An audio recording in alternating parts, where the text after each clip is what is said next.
In May 1962, 217 residents of a small village in East Africa were gripped by fits of uncontrollable laughter. Not giggles, violent, painful episodes that lasted hours, sometimes days. Schools had already been forced to shut down, and it was spreading. The whole epidemic had started with 3 schoolgirls just 10 weeks earlier. What happened next would consume over 1,000 people across multiple villages for a year and a half, and scientists still argue about why. On January 30th, 1962, at a mission-run boarding school for girls in the village of Kashasha, on the western shore of Lake Victoria, in what was then the newly independent nation of Tanganyika, 3 students began to laugh. No one recorded what set them off. But according to the original medical paper by doctors A.M. Rankin and P.J. Phillip, published the following year in the Central African Journal of Medicine, the laughter spread through the student body with alarming speed.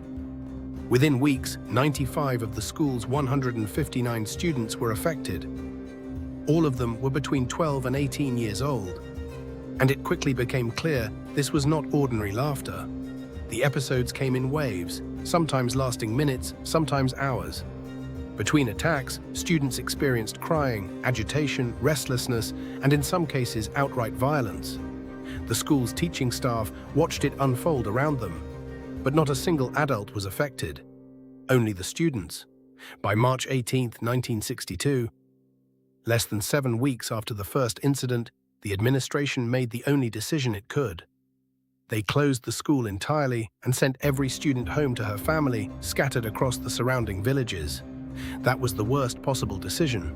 When the Kashasha students returned to their home villages, the epidemic traveled with them.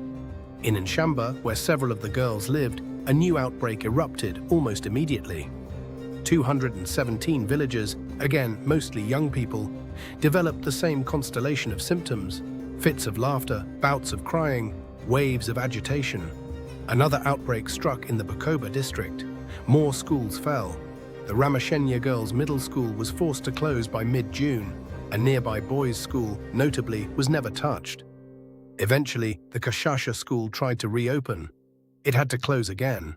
Rankin and Phillip documented a symptom list that goes far beyond what most retellings mention. Affected individuals reported pain, flatulence, respiratory problems, rashes, and attacks of screaming. Some people suffered recurring episodes over weeks or months. But here is a critical detail that always gets lost when this story is told. No one died. And the laughter was never constant.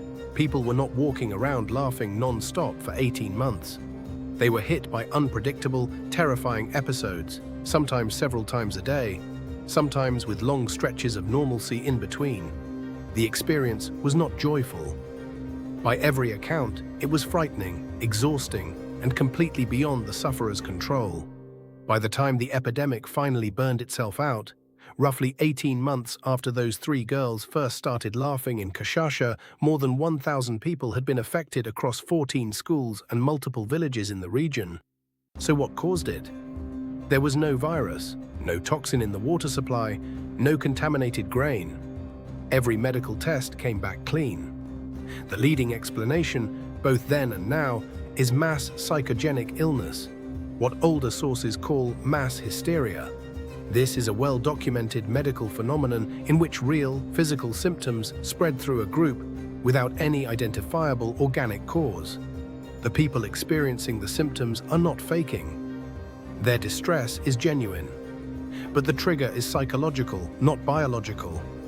The body produces real symptoms in response to social and emotional stress, and those symptoms spread through observation and proximity, the same way a yawn crosses a room, but on a far more dramatic scale. Researcher Christian Hempelmann, who studied the Tanganyika case in detail, pointed to a piece of context that is easy to overlook. Tanganyika had gained its independence from Britain on December 9, 1961.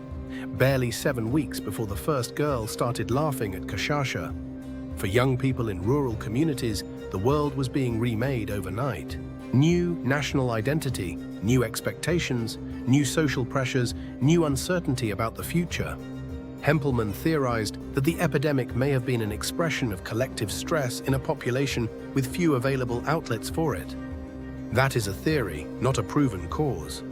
No one can say with certainty why it started or why it stopped.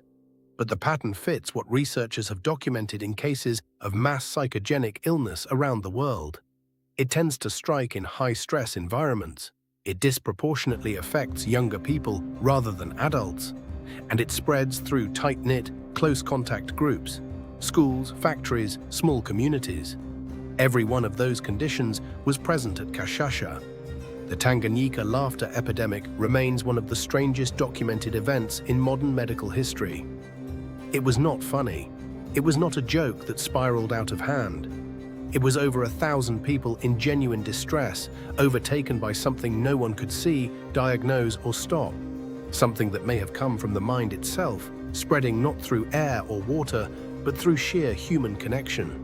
And if the idea of an emotion spreading like a contagion sounds impossible, consider this. Centuries earlier, in the summer of 1518, a woman in Strasbourg stepped into the street and began to dance. Within a month, roughly 400 people had joined her, dancing day and night, some until they collapsed. It is called the dancing plague, and the real explanation is stranger than you would guess. Subscribe so you catch that one when it drops.